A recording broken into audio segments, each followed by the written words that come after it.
Actually मित्रांनो मी shirt मोजवतो इकडे किती द्यायचे आहेत, गिनून द्यायला लागतात ना म्हणून. आणि मम्मीने बघा ह्याच्यामध्ये माझ्या हंड्रेडवेअर पण टाकून ठेवली.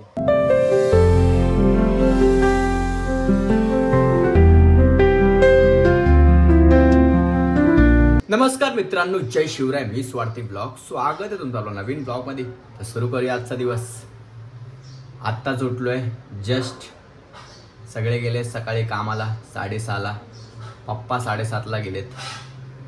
कारण आमची नवीन रिक्षा आली ना, ते नवीन फीचर्स समजायला ना, ते जिथून रिक्षा घेतली मला वाटतं तिथे जाऊन ते विचारणार ते कसं कसं काय काय आहे. कारण पप्पाला काल समजत नव्हतं ना, कारण सगळे गिअर खालती होते, तर पप्पाला समजत नव्हतं. आणि चेंबूर टू पनवेल पप्पाने कशी कशी आणली नाही का, तर त्यासाठीच गेले चेंबूरला पप्पा. आणि फिलहाल तर मी आत्ताच उठलो आहे, हाफ फ्रेश होतो आणि नाश्ता करून घेतो.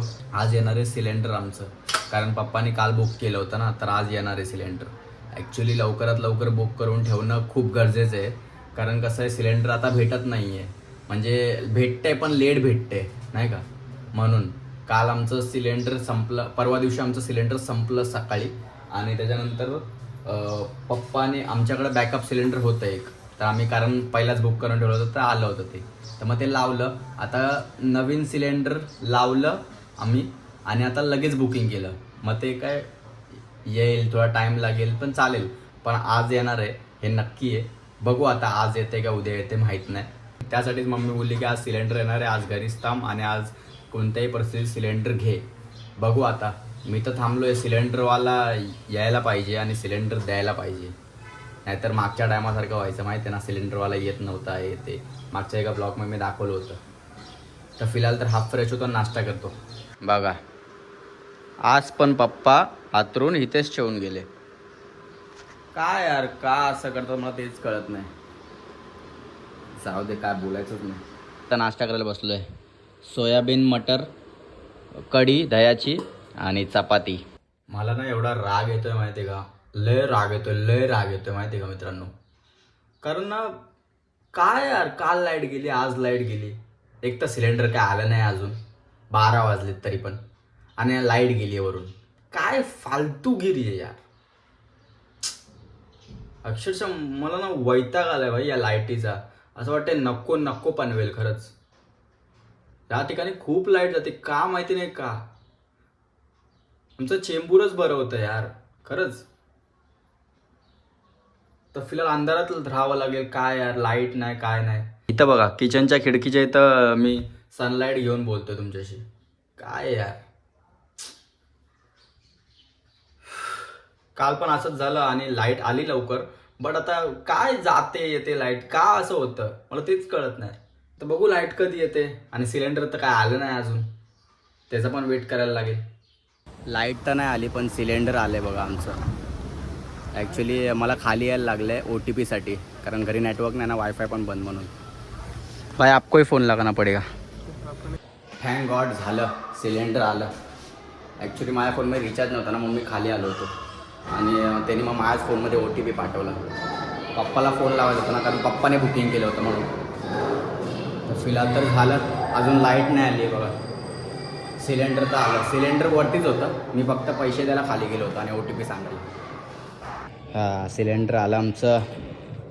एक काम झालं, आता फक्त त्याच्या मायला लाईट यायला पाहिजे बस.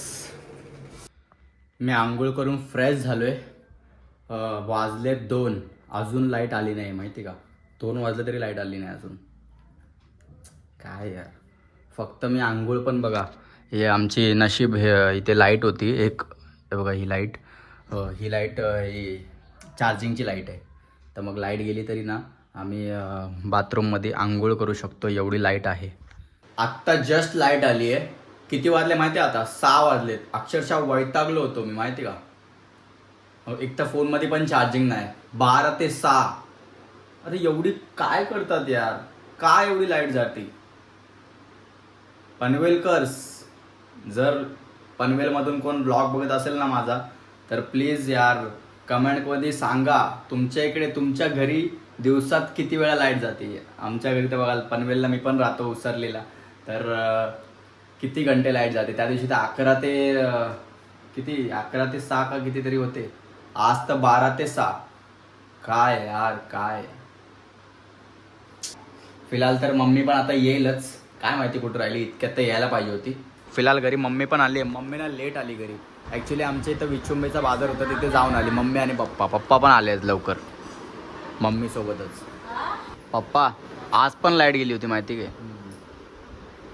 ते पण 12 वाजता सकाळी दुपारी.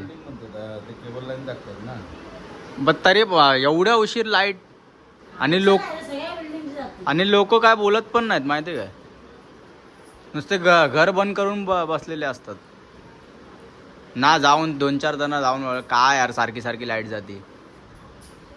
मित्रांनो आता मी चाललोय इस्त्रीचे कपडे द्यायला, कारण खूप दिवसापासून मम्मी बोलत होते की इस्त्रीचे कपडे दे, पेंडिंग राहिले होते ना, तर देऊन टाकतो नाही का आता, कारण हप्त्याभराचे आम्ही एकदमच देतो म्हणून. आणि त्याच्यानंतर मम्मी बोलते कोथमीर पण आण तिकडून. तर फिलहाल पहिला कपडे देऊ आणि त्यानंतर कोथमीर घेऊ भाजीवालीकडून.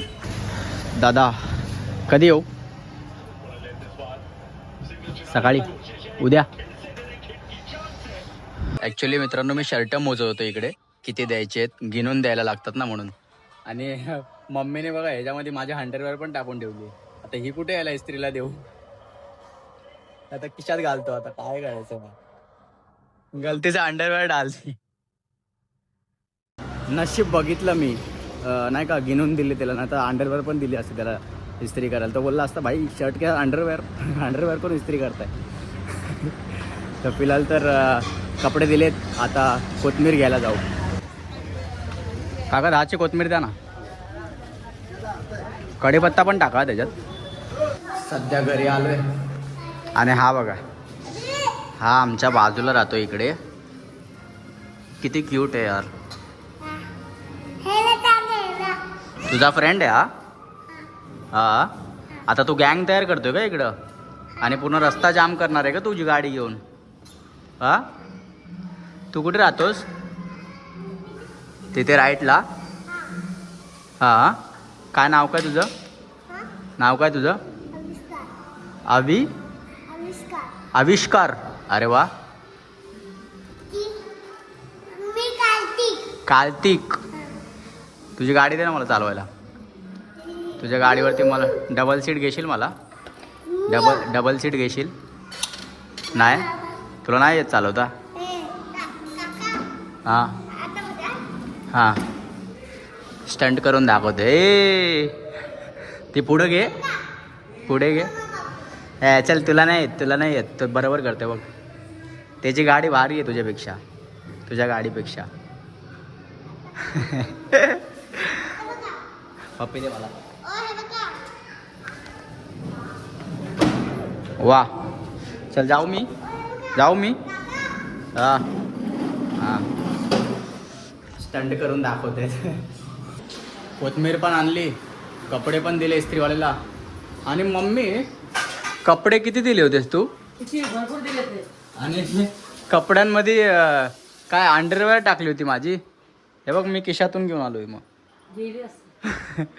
त्याला दिले असते, बोलला अरे क्या भाई अंडरवेअर इस्त्री करणे दे रे तुम, अंडरवेअर कोण इस्त्री करताय असं बोलला असता माहिती मला. मग नशीब मोजून दिली. मम्मी पप्पा मम्मीने बघा ह्याच्यामध्ये अंडरवेअर पण टाकली होती, माझी अंडरवेअर टाकली होती त्याच्यात, त्या थैलीत इस्त्रीवाल्याच्या. नशीब त्याला एक एक शर्ट मोजून दिले, नाही तर ते बोलला असता अरे भाई अंडरवेअर भी दे रे तुम. मी पाय शेकते, तू कपडे गडी कर, पप्पाची भाजी चिरू दे. एक काम केलं तू 17 कामं सांगशील ना. पाणी गरम करते नाही बघ, उभं राहायला होत नाही. बघितलं, मम्मीचं एक काम केलं ना, मम्मी 17 काम सांगते. मग मी काय करू सांग. आता बोलते हे कपडे घडी कर. मम्मीने बघा विचुंबेच्या मार्केटमधून ना लेमनच्या गोळ्या आणल्यात बघा. या गोळ्या आता सहजासहजी भेटत नाहीत कुठं. पहिला जेव्हा एसटीतून गावाला जायचो ना, तेव्हा नाही का ते विकायला यायची एसटीत, ए लेमन गोळ्या ना आंबे, असंच बोलायचं ना, लेमन. या गोळ्या याच्यापेक्षा ते छोटे असतात ना, ते 5 रुपये 4 आणायला खाल्ल्यात, 4 आणायला 4 आणायला पण नाही भेटत. खाऊ ते ओरडणारे एसटीत येतच नाहीत आता, दिसतच नाहीत माहिती का. पहिला लय ओरडायचे लेमन गोळ्या करत. आता हे दिसत पण नाही आणि ते माणसं पण दिसत नाही ते आणि विकणार. आता महागाई पण तशी झाली रे. हा ना. आता या गोळ्या येत नाही त्या महागाई झाली. आता हे 5 रुपयाला पॅकेट, कॅम्पा 10 रुपयाला, इकडे 5 रुपयाला. तरी या गोळ्या छोट्या आहेत, त्या एसटी मध्ये विकायच्या त्या मोठ्या होत्या है ना. सध्या मम्मी बघा पापड गरम करते, पापड भाजते सॉरी. आणि चपाती मम्मी एवढ्या पातळ काय. अच्छा मंदिरातून आणलेत. हा ते दर गुरुवारी मम्मीच्या शाळेत तिथं बाजूला मंदिर आहे ना, तिथे प्रसाद भेटतो ना, तर तिकडच्या चपात्या फक्त घेऊन येते, कारण तिकडच्या चपात्या ना खूप सॉफ्ट असतात ना, म्हणून भारी वाटतात. मग त्याच गरम करून मम्मी आता आम्ही खाणार आहे. पप्पाला पापड नाही. वा. सध्या जेवण घेऊ. तेंडलीची भाजी, चपाती, पापड. पापड घ्या रे घ्या. सध्या जेवण वगैरे झालंय, आता झोपायची तयारी पण झालेली आहे. फिलहाल मित्रांनो व्लॉग एंड करायची पण वेळ झालेली आहे. व्लॉग आवडला असेल तर लाईक करा, जे पण चॅनलवरती नवीन आहेत त्यांनी सबस्क्राईब करा, या मराठी माणसाला सपोर्ट करा. Thanks for watching my vlog. भेटू पुढच्या व्लॉग मध्ये. बाय.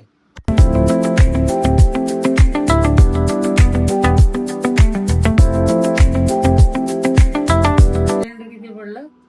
920 घेतलं त्यांनी. 7 रुपये ऍडजस्ट करायचे पुढच्या टायमाला. आणि मागचं मागचं काय माहिती, कारण त्याच्याकडे 7 रुपये नव्हते म्हणून. ठीक आहे.